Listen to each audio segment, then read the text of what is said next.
L'homme paniqué saute par-dessus les toits des voitures, essayant de fuir les hordes de zombies assoiffés de sang. Il sortit précipitamment l'une de ses propres baies et la jeta en arrière. Les zombies ont été soufflés en morceaux instantanément. Mais la sortie de la pandémie ne fait que commencer. Une autre horde de zombies émerge du champ de canne à sucre, se déverse sur la route. Et la famille est piégée dans un tableau abandonné en fuite. Après l'éclatement de la crise des zombies, la famille de David de 4 personnes s'est promenée. Il a pris la voiture jusqu'au manoir de la ville natale de ses parents pour voir la situation des deux. David a dit à sa famille d'attendre dans la voiture, et il s'est engagé dans le cross-country. L'intérieur était effroyablement silencieux. Il poussa la porte de la chambre de son père, et une odeur nauséabonde lui frappa le nez. Le père était mort depuis longtemps dans son lit, tenant toujours l'arme. Il semble qu'il se soit suicidé après avoir été infecté.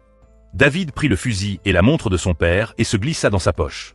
Dès qu'il sortit de la pièce, il rencontra sa mère, qui s'était maintenant transformée en zombie. Elle a réitéré les excuses de sa mère. Elle n'a plus la moitié inférieure de son corps. Elle ne peut que ramper sur le sol. David a sorti l'arme et a tué sa mère.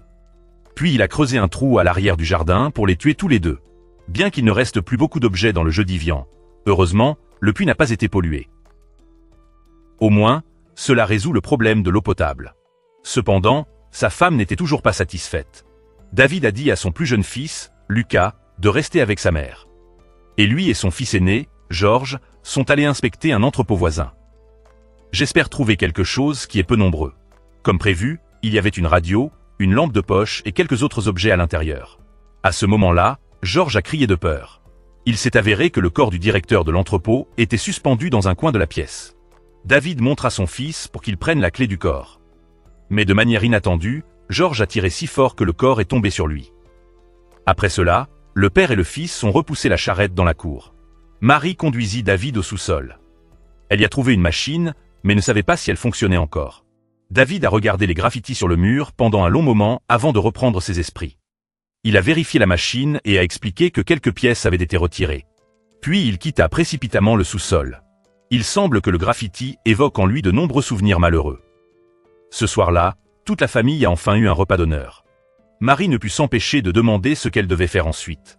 La nourriture s'épuisera, même s'il y a de l'eau, mais il n'y a pas d'électricité ni de signal. Elle croit que, comme le dit le reportage, il devrait éviter la ville et continuer vers le nord. George a dit que la famille d'Alice avait déménagé en haut de la montagne. David a compris que son fils voulait trouver une petite amie. Et il s'est aussi rendu compte que sa femme ne voulait pas rester ici. Cependant, il pense qu'avant de connaître la situation à l'extérieur, il est préférable de rester en place. George cherchait des signaux partout. Espérait pouvoir contacter sa compagne qui est loin. Mais à ce moment-là, le téléphone n'a plus de nouvelles.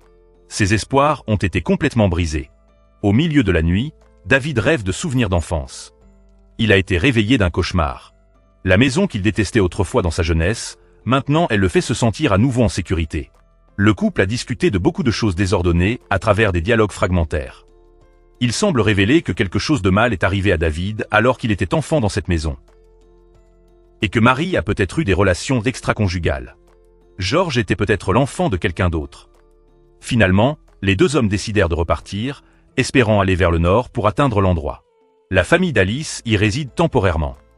En chemin, George a soudainement rappelé. Oncle Diego nous a aussi dit d'aller vers le nord. J'ai aussi entendu mon oncle parler à ma mère. En entendant cela, David s'est senti très mal à l'aise. Est-ce que Diego est l'amant de Marie? Dès qu'il fut sur le point de se disputer avec sa femme. Une rangée de voitures abandonnées est soudainement apparue devant. De plus, il y a une barrière en travers de la route. Le soleil est sur le point de se coucher. David ne voulait pas prendre le risque, alors il a décidé de faire demi-tour. Mais Marie refusa de retourner dans cette maison. Elle est sortie de la voiture et a essayé de pousser la clôture. Poussant plusieurs fois mais ne tremblant pas. Puis il sortit le couteau et hurla sur les épines. Les trois hommes dans la voiture se sont assis et ont regardé. De manière inattendue, le son a réveillé un zombie. Ce zombie était un soldat. Bien que transformé, il patrouille toujours comme il le faisait de son vivant. David s'est précipité hors de la voiture et l'a abattu pour sauver sa femme. Mais le lendemain, George vit apparaître un autre zombie. Il a klaxonné la sirène pour son père. David les tira rapidement dessus. Mais le bruit des coups de feu a attiré plus d'ennemis. Ils ont frénétiquement claqué les vitres, entouré la fourgonnette. Marie a peur de vous blesser. Je ne veux pas que mon mari tire sauvagement. David a tiré sur un zombie sur le côté, les attirant délibérément à ses côtés, pour que Marie ait une chance de sauver ses enfants. Les munitions se sont rapidement épuisées. David a ramassé son fruit d'entre les morts. Ensuite, accrochez-le sur le toit de la voiture le plus rapidement possible. Les zombies ont essayé de le faire tomber. Mais David a fait signe et a lancé la grenade. Les zombies ont été instantanément mis en pièces. La famille de 4 personnes a eu la chance de survivre. Il n'y a pas d'autre moyen. Ils ont dû retourner à la villa. 2 semaines plus tard, David a osé revenir en arrière et redémarrer le camion. Cependant, après avoir essayé 2 fois, la voiture ne démarre toujours pas. David a dû ramener des pièces utiles à la maison. Il descendit au sous-sol. Apporter un bidon d'essence. Les souvenirs douloureux de l'enfance donnent des sueurs froides. David tenait une bougie d'insécurité en essayant de réparer la machine. Finalement, il a découvert que cette machine peut générer de l'électricité. En conséquence, ils peuvent allumer le climatiseur et écouter de la musique. Bien qu'il s'agisse d'un gaspillage de gaz, toute la famille veut toujours profiter de ces journées spéciales. Marie regarda le père et la fille s'ébattre ensemble. Et un rare sourire apparut sur ses lèvres. David a allumé la cassette vidéo. Le jour de leur mariage. Ces images tournent autour de lui. Mais les sentiments de ces 2 personnes étaient très différents. Au moins, David veut toujours sauver ce mariage. Les 2 enfants, en particulier Lucas, ils se sont tous rendus compte que la relation de leurs parents s'améliorait. La vie est magique. Quand le monde s'effondre. Puis ils se réconcilièrent peu à peu. Cela a fait rêver Georges. Peut-être que quand l'humeur de mon père sera meilleure, il ne serait pas en colère contre lui tous les jours. Georges ne savait pas que son existence. C'est un témoignage de l'affaire de vol de sa mère. David essaie de réparer la relation. Et Marie coopère rarement. Tous les 2 ont fait des erreurs dans leur mariage. Mais leur vie maintenant. C'est la 2e chance que Dieu nous a donnée. Personne ne veut le gaspiller. Cependant, un incident inattendu s'est produit. Ce jour-là, quand David est allé au poulailler pour chercher les œufs, il attrapa un petit chien noir qui se faufilait à l'intérieur. Sua est implacable et semble étrangement affamé. David allait le chasser. Mais soudain, il a été mordu par cela. Marie comprit que ce n'était pas une mince affaire. Il est préférable de se rendre à l'hôpital pour se faire vacciner. Mais David a soudainement claqué la table. Et a affirmé que je vais bien. Bien qu'elle ait essayé de réprimer ses émotions, Marie s'en est rendu compte. La marque de sa montre était imprimée sur la table. Sachant que David réprimait sa colère. À ce moment, Georges capta soudain le signal à la radio. Il est fait mention d'un camp de réfugiés. Il rappela précipitamment ses parents. Mais le signal a immédiatement disparu. D'ailleurs, David ne veut pas partir. Les paroles de Georges doivent être ignorées. Marie était toujours préoccupée par cela. Le soir, elle voulait toujours aller au camp de réfugiés. Pour se réunir avec un grand groupe. Où il peut y avoir un vaccin pour prévenir la maladie. David refusa catégoriquement. Mais Georges était d'accord avec l'opinion de sa mère. Essayez de convaincre votre père. David critiqua son fils avec colère. Georges ne voulait pas être méprisé. Alors il siffla avec raideur et se retourna vers les crevettes. Soudain, David a tiré Georges dans le champ. Décennies. Cette zone était autrefois pleine de voleurs rebelles. Le père de David aime Abel. Un petit propriétaire terrien. C'est leur cible préférée. David a appris à tirer directement sur cette terre. Il a donc insisté pour que Georges apprenne aussi à se défendre ici. Si vous n'arrivez pas à vous protéger. Ensuite, ne pensez pas à ce qu'il faut demander. Une série de coups de feu a retenti. Attiré tout un groupe de zombies. Ils sont venus à l'unisson. David a rapidement retiré la maison et la villa. La porte principale ne pouvait pas arrêter le grand nombre de zombies. Ils sont sur le point de se déverser. À ce moment, une voiture s'est précipitée à l'avant de la cour. Le conducteur a klaxonné pour attirer les zombies. Le lendemain matin, David a osé sortir. Détection des poulets à la ferme. Dévorés par les zombies. Le conducteur qui les a sauvés s'est avéré être Diego. Chanson de David. Cette fois, Diego est venu emmener la famille de David vers le nord. Quitter cette ferme sans espoir. Mais David n'a pas pu pardonner la trahison de son frère. Il a sorti son arme et a menacé Diego. Demandez-lui de ne jamais se rapprocher de sa famille. Diego a juste jeté la carte et a dit « Si vous changez d'avis, vous pouvez toujours venir à lui. » Après la leçon de la veille. David alla immédiatement à la fenêtre. Et les portes sont faites de planches de bois. transformer la pièce en une forteresse de fortune. Les relations entre le couple sont redevenues tendues. Ce jour-là, Lucas a tenu le coup de mouche. Poursuivez un petit insecte dans le sous-sol. Il voit un zombie. Tenez-vous à l'extérieur de la fenêtre. En entendant le son de l'enfant, Mary se precipita. malheureusement, la fenêtre du sous-sol est assez étroite. Donc, les zombies à l'extérieur ne peuvent pas entrer. De plus, il semble très faible. Peut-être qu'il ne pourrait pas tenir longtemps. Marie sentait qu'il pourrait bientôt quitter la ferme. David entendit que, prit immédiatement l'arme, attrapez le zombie et décapitez-le. Il a également délibérément étalé du sang sur sa chemise. Alors faites comme si vous veniez de vivre une bataille acharnée. Et a dit à sa femme que les environs étaient pleins de zombies. Il s'est efforcé d'en détruire un. David a fait cela pour semer la peur, obligeant la famille à rester à la ferme. Lorsque le plan est couronné de succès, David est allé dans la salle de bain pour prendre une douche. Jules a accidentellement vu la carte dans la poche de son père. Cette nuit-là, Jules n'a pas pu se contrôler. Il a demandé à son père l'origine de la carte. Mary intended. On lui a immédiatement demandé quelle carte. Il ne savait pas que Diego était venu les sauver. David insiste sur le fait qu'il n'a pas de carte. Et j'ai changé de sujet. Parler de vouloir avoir un autre enfant.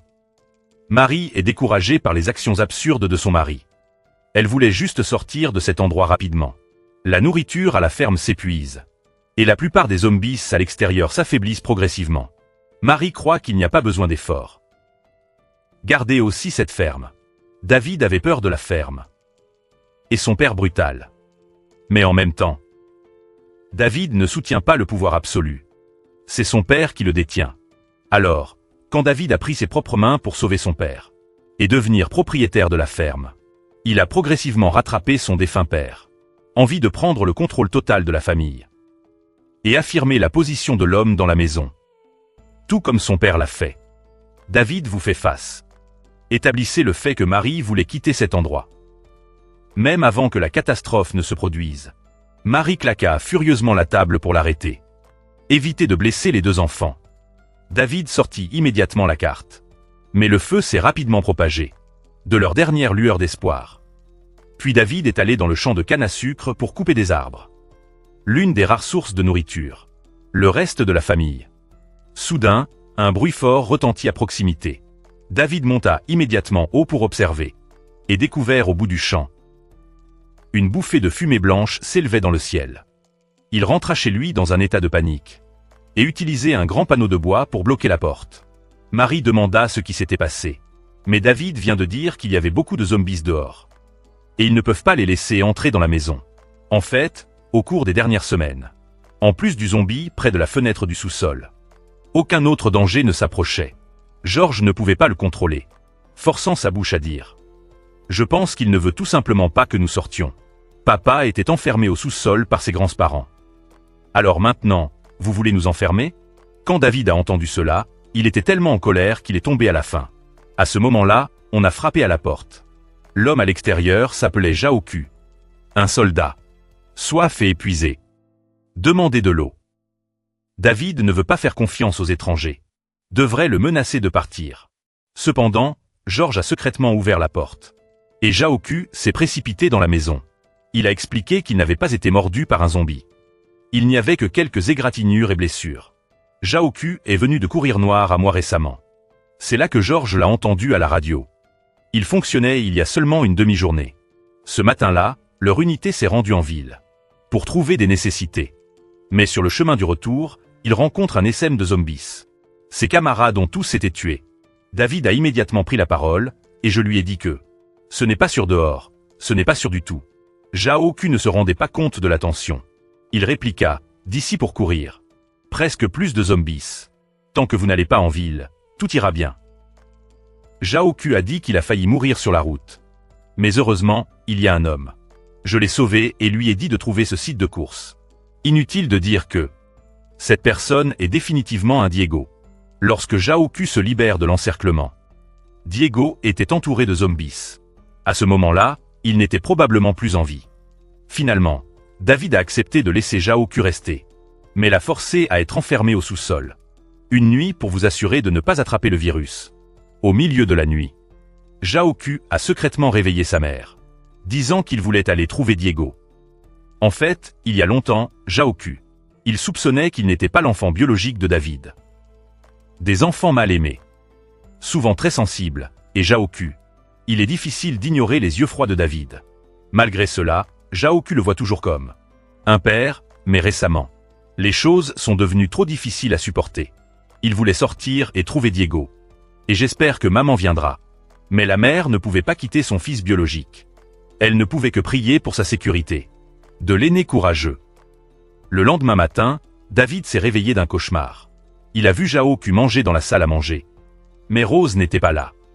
Il se rendit compte que son expression ne pouvait pas être dissimulée de Marie et a immédiatement compris que Rose s'est enfuie de chez elle. David se dirigea vers la porte et vit que la serrure avait été enlevée. Ses yeux brillaient de haine. Et David prit le marteau. Il est entré dans le salon et a frappé la tête de Jaoku. Puis se tourna vers la question Marie. Mais elle allait aussi le quitter. Marie ne pouvait que protéger désespérément son enfant. Il poussait derrière moi, mais juste après. Elle a également été assommée par David. Quand elle s'est réveillée, Marie s'est retrouvée allongée dans le sous-sol. Lucas avait une goutte dans un coin de la pièce. Serrant ses genoux, Marie a frappé à la porte pour demander de l'aide. Mais David ignora son cri. Asseyez-vous à côté de Jaoku et prenez son petit déjeuner. Soudain, un aboiement retentit de l'extérieur. C'était le petit chien noir d'avant. La porte du sous-sol s'ouvrit. Et David enfila son uniforme. Neom Tran salut dans le style de l'armée. Il en sortit une assiette de viande. Peut-être la viande du chien noir. Appelant Lucas à manger à nouveau. Mais Marie arrêta son enfant affamé. Demandez à David d'où vient ce morceau de viande. David a menti en disant qu'il avait chassé une bête sauvage. Puis il mit un gros morceau de viande dans sa bouche. Continue d'essayer de convaincre le garçon affamé. Mais Lucas l'a mis dans les bras de sa mère. David en colère à travers toute l'assiette de nourriture. Sur le sol et rugissant. Quand j'avais ton âge. Si vous ne mangez pas tout dans une assiette, mon père me battra. David n'a pas mangé. Marie s'approcha prudemment du couteau. Lorsque le faisceau revient soudainement, elle a rapidement caché le couteau sous ses pieds et feignit d'obéir. Il a dit qu'il ne partirait pas. David a mis de côté la force de Marie. Nous sommes descendus pour ramasser le couteau à ses pieds. Puis David ferma à nouveau la porte du sous-sol. Piégeait Marie et Lucas dans l'obscurité. Marie cherchait une sortie partout dans le sous-sol. Elle ramassa un bâton en bois et essayait de compter sur les boucliers. Mais en glissant, elle est tombée au sol. La lumière du soleil à travers le petit espace chante dans le visage. Peu à peu, elle a perdu connaissance. Le soir, Lucas a réveillé sa mère. Demandé si papa va les tuer. Ou essayons comme dans l'histoire du jeune berger. A déclaré Lucas. Un cri de Lucas retentit soudainement. Au sous-sol, David a été surpris. Elle a immédiatement pris une arme à feu et s'est précipitée pour sauver son enfant. À ce moment-là, Marie a rapidement pris une photo. Téléchargez la clé et tirez Lucas pour vous échapper. David s'empressa de prendre l'arme et tira. Mais il était trop tard, il s'est rendu compte qu'il était enfermé. Au sous-sol. David pointa l'arme sur la serrure. Et a essayé de l'éteindre. La colère a atteint son paroxysme. Mais à ce moment-là, il s'arrêta quand une figure familière apparut dans son esprit.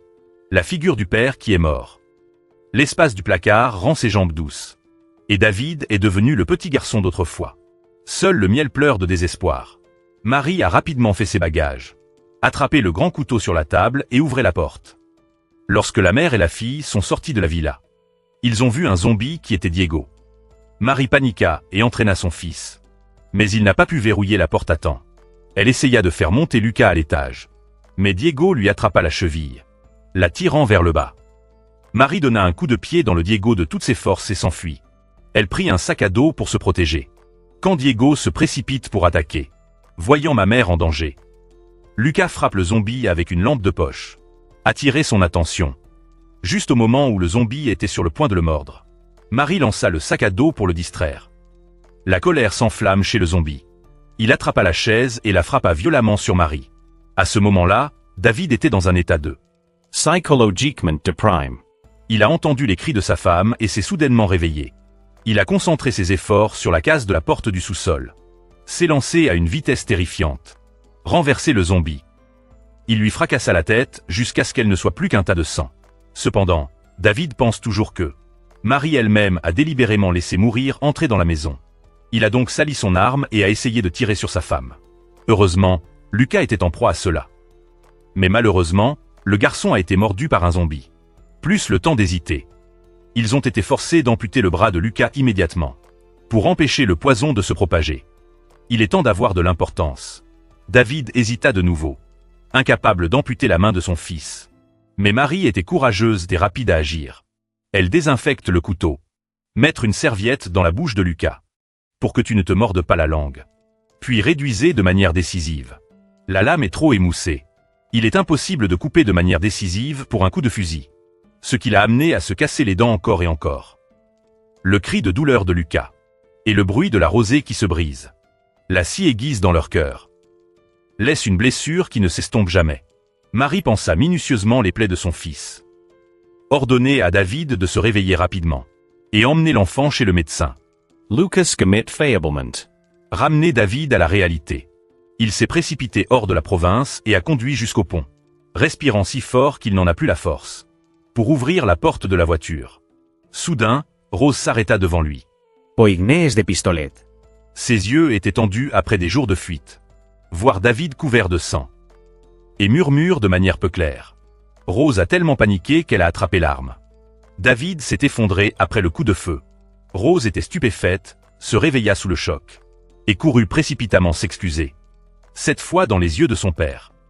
Enfin, il n'y avait plus de regard froid plein de mépris. David appela doucement son fils. Puis quelques derniers souffles. La vie cherche souvent la réconciliation. Dans ses propres regrets. Rose a réparé la voiture, démarré le moteur. Et est rapidement retournée à la ferme. Pour retrouver sa mère et son frère. Les phares de la voiture brillèrent rapidement dans les yeux de Marie. Elle a vu une lueur d'espoir. Entre la vie et la mort.